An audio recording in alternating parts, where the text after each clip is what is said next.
We are back with a Consumer Confidential that impacts so many women, but it's not always easy to talk about. We're actually talking about hair loss. It can feel devastating, but there are treatment options. And NBC News senior consumer investigative correspondent Vicki Nguyen is here to tell us all about them. Vicki, good morning. Hi. Good morning. There are a lot more treatments out there, which is promising. Female hair loss, it doesn't always get the same level of social acceptance as male pattern baldness. So for many women, it can crush their confidence. But from new medical procedures to over-the-counter remedies, we spoke with an expert about the different ways women can take this common condition head on. Women and their hair, a tangled relationship with a long history. When a woman looks her best, she is likely to do her best. For some, hair exists as more than just hair. It can represent a woman's identity and often a sign of the times. But as women age, about 1/3 of us will experience hair loss. 2/3 of women lose hair after menopause. As you age, you think of other things like gravity takes effect and everything, but I never thought about losing my own hair. 62-year-old Rosemary DeRosa says she became increasingly self-conscious by her thinning locks 2 years ago. When it was wet and I would go to style it, brush it back, I noticed my whole hairline was changing. Fearing her condition would worsen, DeRosa decided to treat her genetic hair loss by undergoing a hair transplant, a procedure costing $8,000 to $12,000 and delivering results DeRosa calls priceless. What did it do for your self-confidence? I just felt a lot better. And as you age, you have to push forward. And now you have to work with what you have. And I didn't want to be bald. Side effects can include infection, pain, itching, and swelling. But what about the hair growth products advertised on social media? What do you think about the treatments that are being advertised that may not need a doctor? Some of those treatments you have to be careful. Some of them may or may not work. It depends how much research or science is behind them. Dr. Michael Wolfeld, a hair loss specialist in New York City, says he sees women as young as their 20s who have begun to notice thinning hair. Among the common causes, Dr. Wolfeld lists genetics, autoimmune diseases, and stress, both physical and emotional, as he observed during the pandemic. Did you see an uptick in hair loss among women during the pandemic?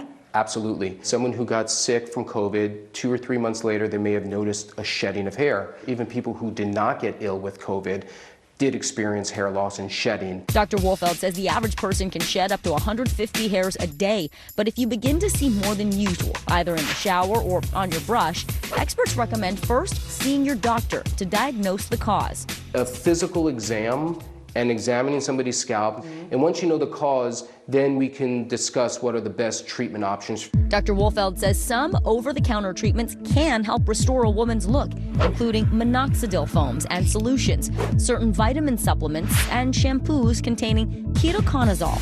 While prices vary, one popular hair growth supplement costs nearly $90 for a 1-month supply.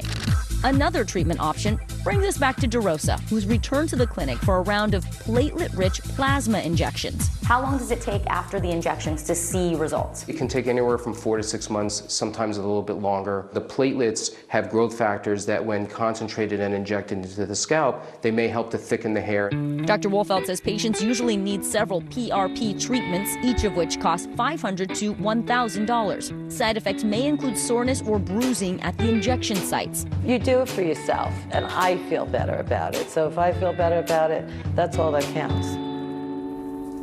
So is there anything women can do to prevent hair loss? You know what, Chanel, the doctor says it really starts with healthy diet. So nutrition is number one, but also avoid tight hairstyles like pulling your hair back in a ponytail or a braid all the time.